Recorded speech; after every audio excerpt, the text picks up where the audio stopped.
I grew up youngest in a 7-person household in a 1,000-square-foot home. And my siblings are, the oldest is 10 years older than me, and my sister is only 3. And so there's a lot going on in that house. 3 boys, too, so God bless my mother. But you learn a lot watching your older siblings and experiencing some of the things they experience and watching them cry and watching them celebrate and watching them get yelled at. And it's a great experience. But sure. Great. Don't let them watch this video. It was amazing, and it taught me a lot about life, and I carried in that observation into the rest of my life, particularly high school. I'd talk about middle school, but I think we all know that middle school should stay in the past. But high school was really interesting, and it's such a pivotal point of life for so many people, and the main thing I noticed was how observant other people were of themselves. I have never met people more focused on what they're doing and how they appear and how people think of them and how they're perceived than you do in high school. It's your main thought. You want people to like you, you want someone to like you, and you don't want to get in trouble and you're trying to make it, you want to be cool, and there's a lot that goes into that weight and pressure. Unfortunately for me, I was a theater kid with no social notions of keeping a chill. And so I was loud and very myself, and it caused me my problems. I enjoyed it, but then I'd also go home and I'd be like, oh, what have I done? And then I'd go back the next day and do the same thing. But the biggest thing in high school I noticed, I wish I was a little more observant of myself at the time, is that nothing scared me more than feeling embarrassed.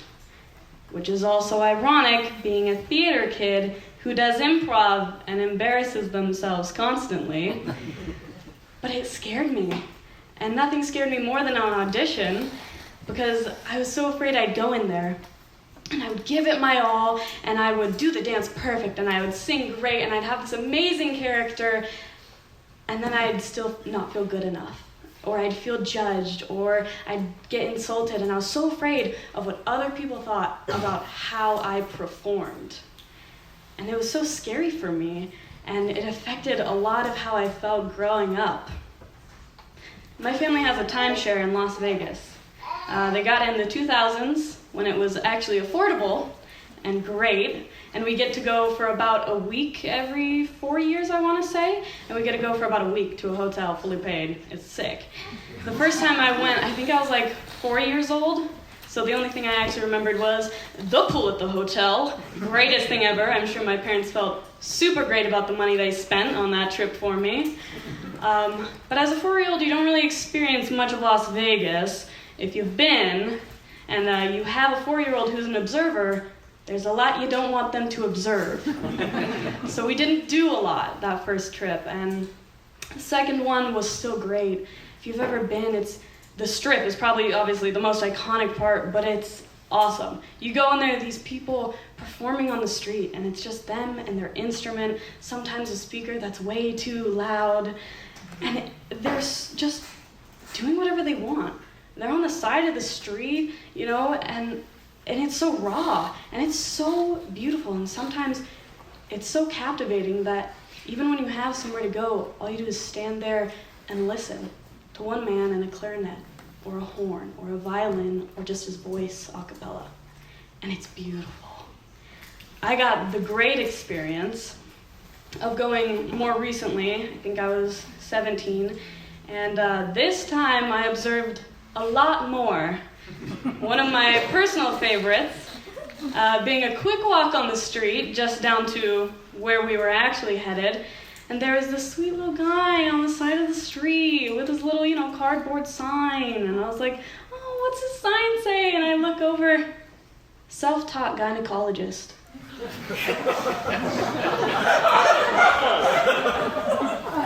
$5 exam.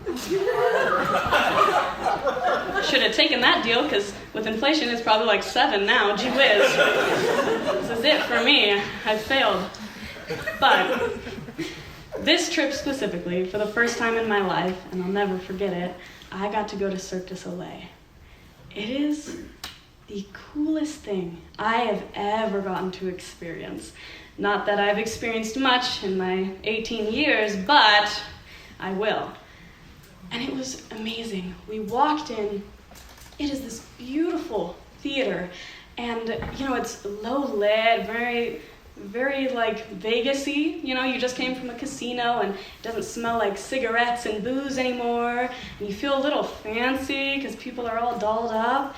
And we get directed to our seats by this very, very sweet lady, and then she goes, "Good luck," and leaves. And I was like, "Thank you."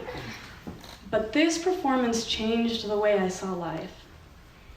Because these people, who all came together and spent probably most of their lives being able to do these things, put on a gorgeous performance.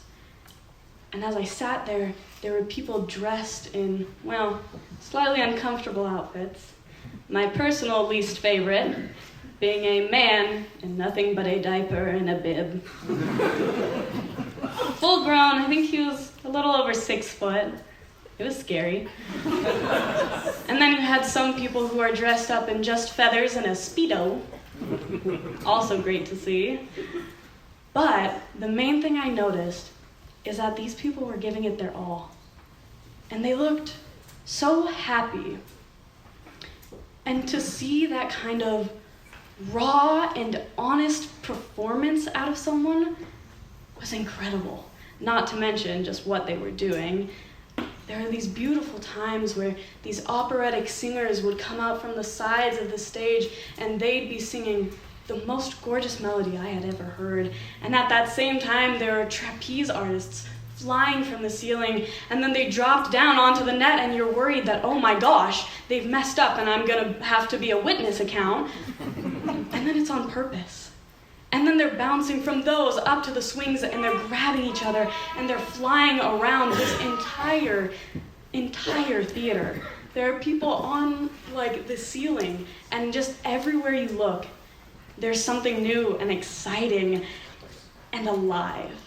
And it was at that exact moment, for the first time in my life, that I realized the fear of being embarrassed or judged never amounts to the joy and the fulfillment that comes out of doing something so holy and so honestly and so unapologetically.